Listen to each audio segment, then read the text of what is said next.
Alors bonjour à tous, nous sommes aujourd'hui en Moselle sur une plateforme conduite en agriculture biologique. Donc c'est une plateforme en collaboration avec ProBiolore où nous comparons différentes espèces.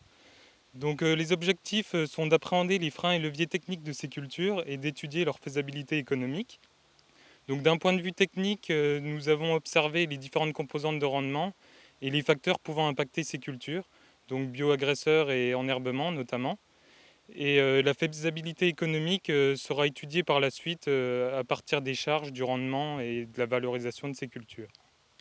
Et donc à ce stade, nous avons trois cultures qui se distinguent. Donc c'est la févrole, la lentille et le lin. La févrole est une culture intéressante en agriculture biologique de par sa capacité à être autonome en azote.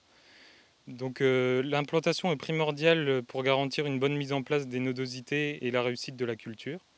À noter également que la févrole nécessite de gros besoins en eau au moment de la floraison, donc on privilégiera son implantation dans des sols profonds avec de bonnes réserves hydriques. Et du coup, à la coopérative, comment est-ce que vous valorisez la févrole? Alors, on valorise aujourd'hui la févrole surtout en alimentation animale, où elle est intéressante pour sa teneur en protéines. À l'avenir, on est en train de travailler sur une filière qui nous permettrait de la valoriser en alimentation humaine. Donc on a souvent tendance à dire que le lin est assez sensible à la concurrence des adventices.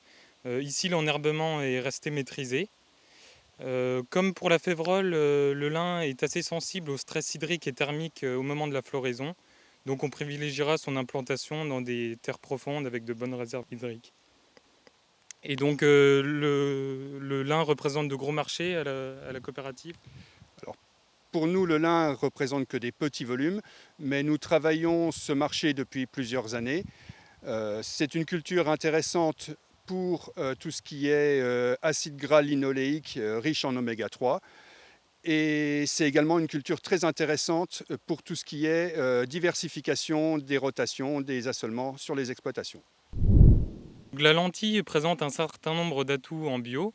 C'est une légumineuse assez facile à conduire et qui s'adapte à une grande diversité de types de sols. Elle a par contre la particularité d'avoir tendance à verser. C'est pourquoi on l'associe régulièrement à de la caméline qui lui sert de tuteur. La caméline est ensuite triée pour être commercialisée. Nous avons de la caméline sur cette plateforme pour évaluer son comportement seul. Et donc, comment valorisez-vous la lentille au sein de la coopérative? Jusqu'à aujourd'hui, à la coopérative, on ne travaillait quasiment que la lentille verte, mais les marchés sont un petit peu en train de se diversifier et aujourd'hui, on compare sur cet essai différentes variétés et différentes couleurs de lentilles pour voir leur intérêt. Il ne reste désormais plus qu'à attendre la récolte pour faire le point sur la rentabilité de ces cultures. Et nous ne manquerons pas de vous tenir informés des résultats de cet essai. À bientôt! Au revoir.